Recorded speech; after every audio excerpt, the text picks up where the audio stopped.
Welcome back to Eliminate the Gap. As you can see, we've got the full house here for a very special episode. This is our year in review. Believe it or not, we have been doing this for a year, and it's been a lot of fun. We've learned a lot. Some of us have changed our hairstyles over time and our backgrounds, and it's been quite a journey for sure. And we're excited at the end of this episode to kind of give you a sense of what's coming in year two. But today's going to really feature and kind of help us reflect on what kind of made 2021 pretty good and interesting for us in this podcast. So we've each had the chance to choose a couple clips. Hopefully you'll find them to be either some of your favorites or ones maybe you haven't seen quite yet. So we will have some fun kind of doing that. But before we get into the clips, Del, kind of what are you thinking about as we've been at this for a year now? Well, thinking back, we had 2020, right? And then 2021 had to be better. And so 2022, we get ready to take this thing up yet another level. So I'm really excited about that. I'm really just reflecting back on all the episodes and all of our guests. We have some phenomenal guests, and we hope that this is for you viewers out there. We hope this is providing some content that will help you to reflect, to help your organizations grow, to help the movement grow really at the end of the day. And that's why we're doing this. So we really are pleased with you guys. Thanks for watching. And we just, again, look for more and bigger and better things in 2022. Absolutely. Absolutely. And, one of the changes, or not changes, evolution, we'll call it, that we've done is we've continued to expand the folks that are, asking the questions and finding the interesting people to talk to. And Raul certainly joined in and took on an even bigger role as things went on. So by popular demand, Raul, what are you thinking about as 2021 passes and we move forward? Well, I think for Eliminate the Gap, the issues, the words, the experiences of the folks that we've been interviewing, I think has hit home for a lot of the audience, is what we've been hearing. A lot of things that are practical, a lot of things they can use, a lot of things that they can also get in touch with the folks that we're talking to about. And it doesn't always have to be the same experience. Everything is different. I think tonight is going to be an example of that. We chose the clips. There are some things that are going to be said about investments that we won't see in our lifetime. There are things about flipping the script about the way that we think about young people that are going to be like key themes, I think, moving forward. So we're excited, certainly about 2022, looking forward to it, having some other folks, join us a little bit and help us reach some more people. But 2022 looks good. So I agree with Del. What's not to like? So I appreciate you all. It's been a lot of fun just to have us kind of do this. Started out as something informally we were doing, like many people were on any given evening when we were all locked down, and we were just spending time chatting about the things that matter to us, whether it be education, after school, but really, how is it that young people are going to continue to grow up and develop well? And that's really kind of been the commitment of this podcast from the beginning. And we've had a lot of subject matters that we've covered. We, very heavy early on in how are we handling and coming out of the pandemic, which we never fully have come out of. Mm-hmm. And how different folks are handling that. We've dealt with some very difficult issues like youth isolation and trauma and just the reality of mental health and the toll it's taking on a lot of folks, but especially young people and a whole other host of issues. And we did a live global podcast which was pretty cool. We had folks from around the world literally joining us and contributing. So we've done and learned a lot and experimented. And we feel like 2022 is shaping up to take those lessons that we've learned and apply them in a way that continues to keep the content rich. So again, we're very excited to kind of have this moment to look back, and then we're going to end it with us definitely looking forward. So in the spirit of that, when we kind of talked about this, we wanted this to be kind of a youth development and community development focus.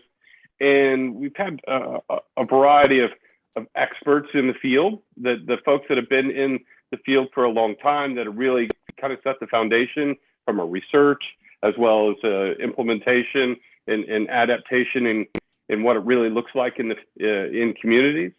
And one of those folks, so one of my clips that I chose is from Karen Pittman. And many of you listening are probably familiar with her work, her writing, the work at the Forum for Youth Investment, all those kinds of things. And in fact, shortly after Karen came on our podcast, she created a podcast herself with some other folks. And you know what? We love that, because the more folks that are out there talking about ways to affect young people's lives, the better. So I chose a kind of a fairly basic clip to Karen in her own words, kind of talking about what the shift was for her and as a result the field in youth development and how things really kind of took off from there. So in her words, from Karen Pittman. Cost benefit analysis and put it out there and take it out into communities, and people would tell us, I don't care what it costs, I want that kid locked up. So if you've got the mindset that there are kids who are making your neighborhood and your kid unsafe, arguing that it's cheaper doesn't work. That was sort of in the midnight basketball, sort of when people were saying, oh, look, if we really put these programs in place, they cost so much less and it'll solve the problem. And people did not fundamentally trust that. They did not really trust the idea that the kids they were most afraid of were the kids who were going to show up in the programs. So that didn't work. What frankly worked was really training the young people to be advocates for themselves, and not in-your-face advocates, but really savvy advocates. So there we have it. Miss Pittman, thank you so much for your time here on the ETG podcast. This next clip actually is from Shauna, who actually comes from Playworks, and I was not familiar with Playworks prior to this, so it was really nice to kind of hear some of her perspective. But one of the reasons I chose the clip from Shauna is because at the end of the day, sometimes, and I know this from when we went to localities and from actually doing it right now, being in the midst of doing it, sometimes we get so bogged down in having to do what's next, the next thing. You sometimes get the big picture gets lost sometimes. So this is one I just think, and it's a great refresher to just come back and sometimes step back and just do things that we know we should be doing, but sometimes it just gets lost because we forget or there's other things that take priority. So this clip from Shauna, we'll take a look. To that brain development.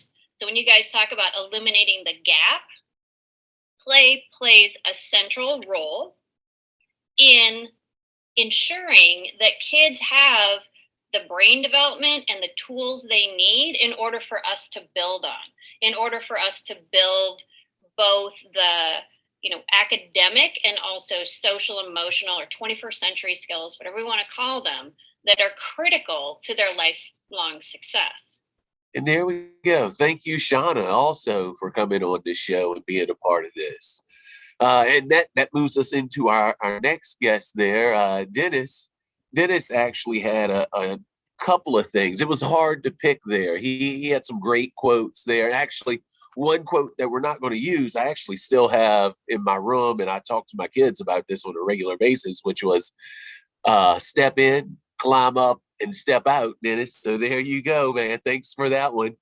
But this actual clip that we're going to use here was really reflecting from last summer, us coming about a year removed from a lot of just unrest, especially for young people. But young people, I believe, had a voice that they hadn't had in the past here with all the things that were going on in our country, and especially in relations to young Black youth. And young people actually got out and they had a voice, not only a voice that was reckoned with, that people heard, but they did it in a way that wasn't I guess disruptive or out of line or any of those things. They did it in a way that brought them to the national limelight, really. Young people actually getting out and being advocates for themselves for something that they really felt strongly about. And that's what we really push in youth development. So that's why this one here I chose from Dennis. So here it is. I said during that whole period that it's caused me to, as Dr. Martin Luther King said while in the Birmingham jail, it's caused me to think long thoughts, dream long dreams, and pray long prayers. So it's been a reflective moment for me. In the final analysis, though, what it has said to me is that it's incumbent upon organizations like the Center for Leadership Development to be about its business of being excellent in the preparation and cultivation of African American youth. If there is this concern about justice, if there is this concern about empowerment, then there has to be this concomitant willingness to invest and sacrifice to make sure young people are prepared. I mean, excellently prepared to take advantage of opportunities as they come to the fore. And Martin Luther King said presciently during his lifetime, he said, doors are opening like never before. Now, all this is relative, but they were talking about just being able the opportunity to go into an integrated school.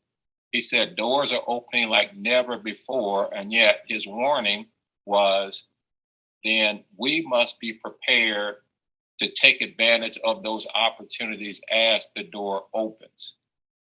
And so the situation of the past year and beyond has reminded me of Center for Leadership Development's responsibility to make sure that we are excellent in getting young people ready in advance or ahead of time. You know, Don, I'm glad you chose that clip from Dennis, and I agree there were lots of options, as there are with many of our guests. But Dennis Bland from the Center for Leadership Development just really had just a way of kind of communicating his message there. Here's my cat. So I'm delighted to be able to focus on him this evening as well. So our next clip is Fiona McCauley. Fiona had started Making Sense International, which some of you may be familiar with, and has now gone on to found an organization called Women Innovators in Leadership Development. And they have a big conference actually coming up here in the next couple of months in May. And we'll continue to share information about that. I chose this clip from Fiona because to me, it was resonant of the times. Again, coming out of not only the pandemic, but what we've learned, not only in the nonprofit community, but really in society. And I feel like she tells a very interesting reflection of the way things have moved over the last couple of years. So I wanted to make sure we kind of shared that voice again. So here's Fiona. One of the things that I'm kind of thinking about and writing about at the moment is on who's getting promoted, who's being given the leadership opportunities. And what we see the research showing is that it's not necessarily truly performance-based. Sometimes those who are, particularly men, are given opportunities who are demonstrating some of those, what I would say, like increasingly kind of becoming out of date leadership skills, meaning people, men who are showing up as being more charismatic and more confident are kind of seen as leaders and given those promotions or greater leadership opportunities.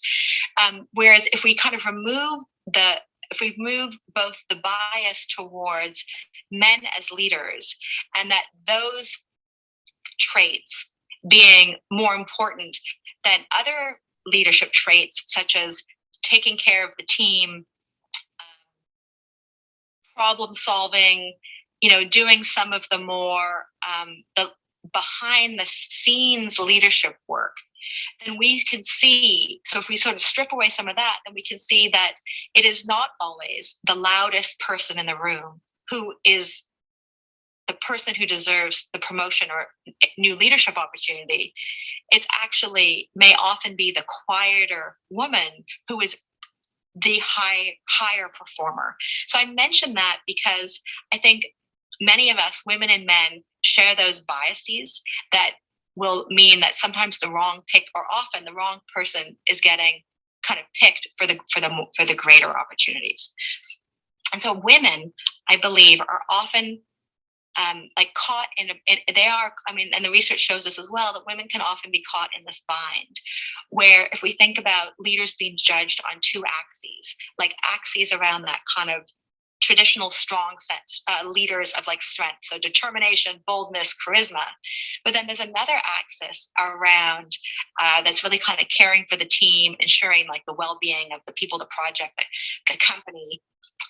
And women who are too high on those kind of leadership strength axes, like too bold, too outspoken, too opinionated, women are given less leeway on those characteristics than men are. And then at the same time, women are expected to demonstrate a higher amount of caring than their male counterparts are.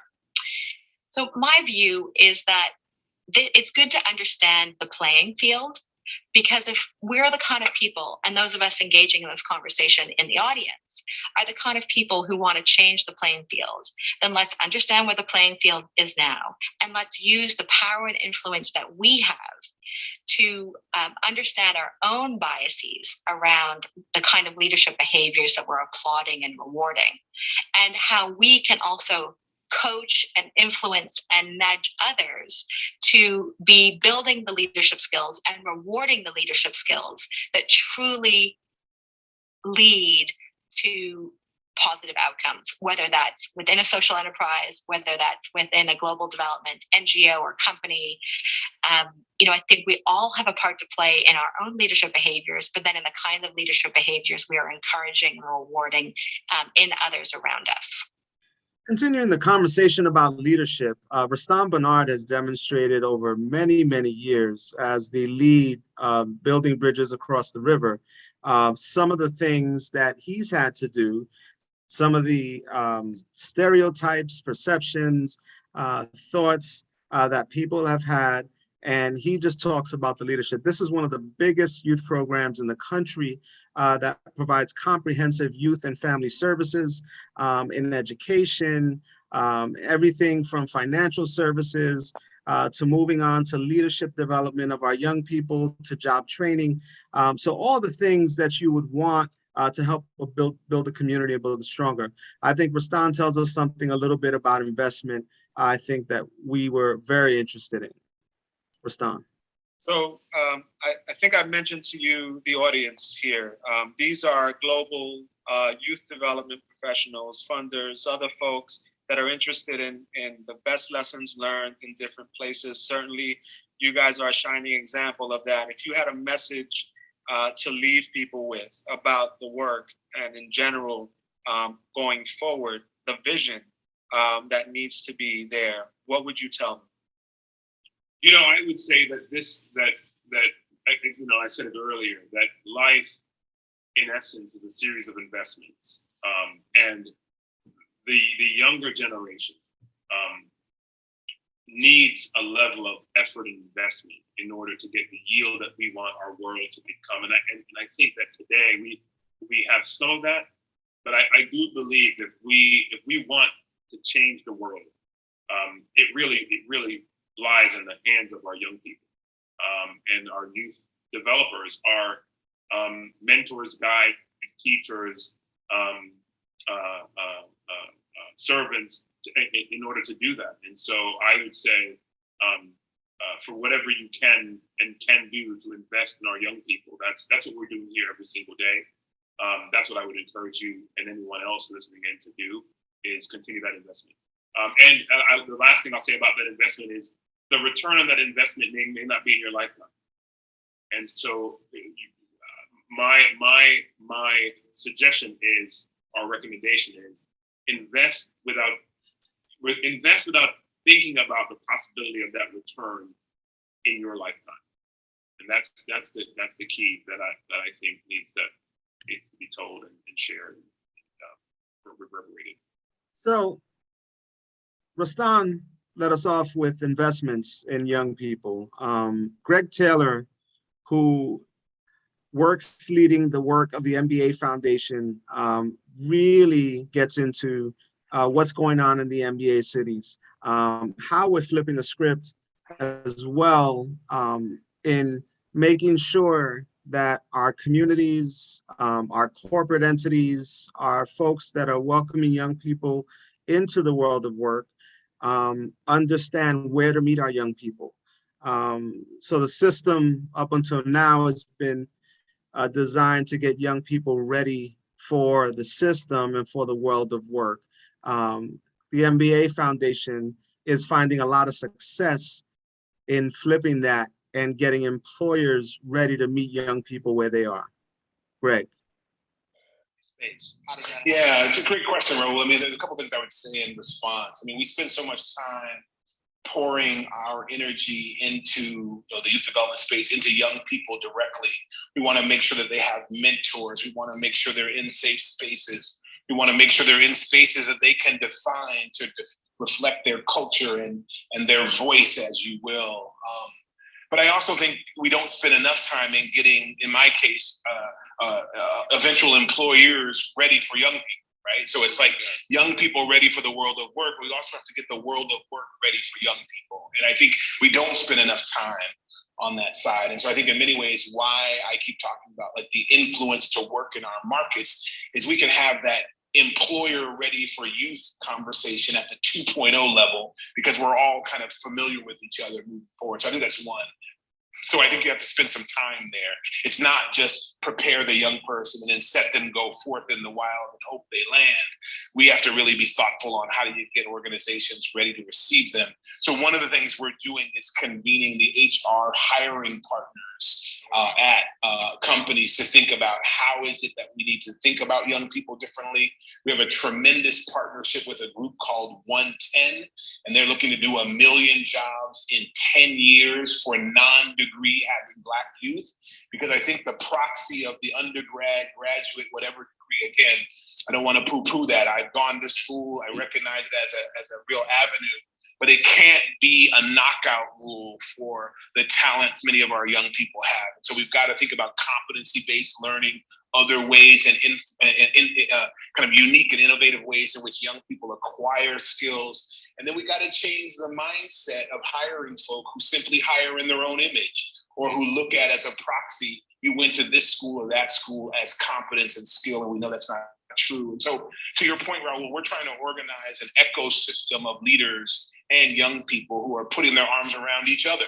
Because I would argue young people have something to say, as well as adults in this space. And, that's why I keep saying, one of our proxies is working with like-minded companies.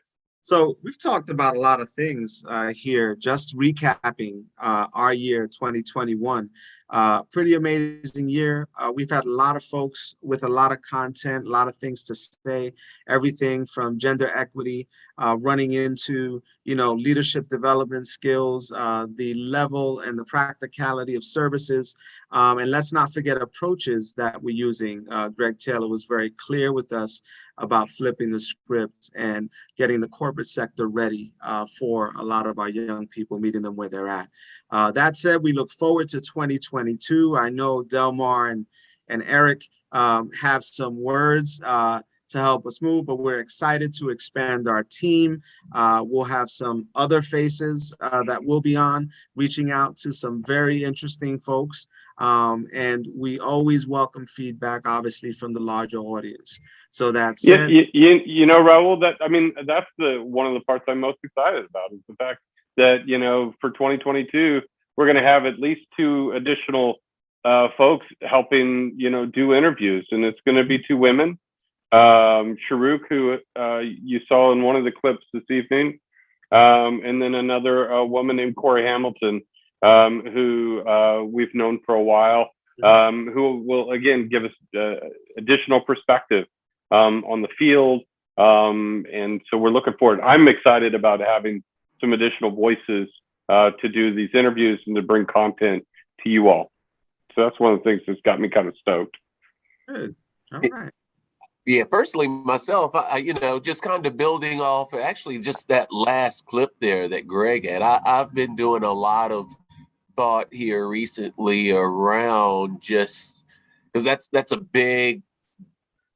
a huge concept in regards to getting the workforce prepared for young people. That's going to be a big bite, and just kind of thinking about how we do that and how we as the ETG podcast can help bring that philosophy and come side by side by the Greg Taylors of the world to kind of build that for young people. Because I think, as we head into 2022, I have these conversations every day with young people in the classroom, and we're still missing out on the connection of what's going on in the classroom, even at a high school level where I'm at, to, hey, being able to take these practical skill sets and apply what they're doing in the classroom to actual workforce related tasks. So that's something I've really been thinking a lot about. I'm looking and hoping that we can build on that in 2022 as a podcast. Yeah, one of the things, and again, who knows how it will unfold, but there's some great content that I know we're hoping to explore. Just digging deeper in formal education. I mean, that continues to be, you can watch any local newscast and see the conversations happening at the school board level on what education should be maybe in each community. And so we want to be able to have that kind of discussion here and bring on the right folks to have that conversation so it all moves forward. So, but there's some really rich areas. I know we plan on doing more and more live or remote podcasts, at conferences and events, and they might be short but sweet little interviews just so we get additional voices out there. So, the content area, we're certainly looking at just challenging ourselves in that way as well. What other thoughts are coming up as we kind of bring this year formally to a close and we look forward to 2022? Well, I'll share. We're coming off about a week ago we'll release this about a week away from Martin Luther King holiday, celebrating that and thinking back to Dennis's clip there that, we've come a long ways as a society since back then, but we still got a long ways to go on a variety of different fronts there. And we as a group here are trying to help push the needle there for us to kind of just rethink about the way we think about all things related to youth. So I think it was a great opportunity. I reflected back on actually the letter from Birmingham, actually, that Dr. King wrote there. And just to kind of revisit some of those things, we still have a ways to go just in regards to the letter that he wrote, the way we treat one another as human beings. So just a little thought there as we close out today there with reflections is hopefully we as human beings can treat each other better in such a time where we've had a lot of turmoil and just a nation that's divided on a lot of different things. But despite those divisions, we have to hear each other out. That's exactly right. That's exactly right, Delma. Yeah, you bet. So we've had a lot of fun doing this. I know I have, and just even looking back at some of these clips, I think about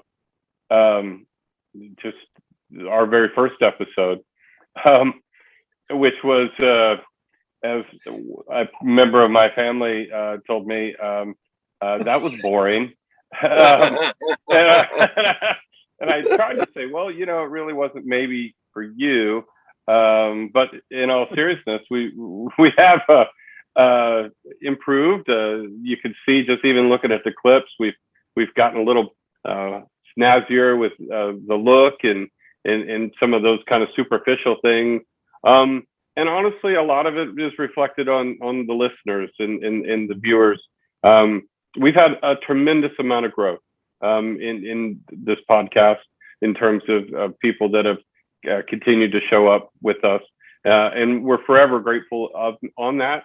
And it just makes us want to work that much harder at what we're doing, because we know that this information is important to you all, and so we will continue to hold that in esteem as we put together 2022.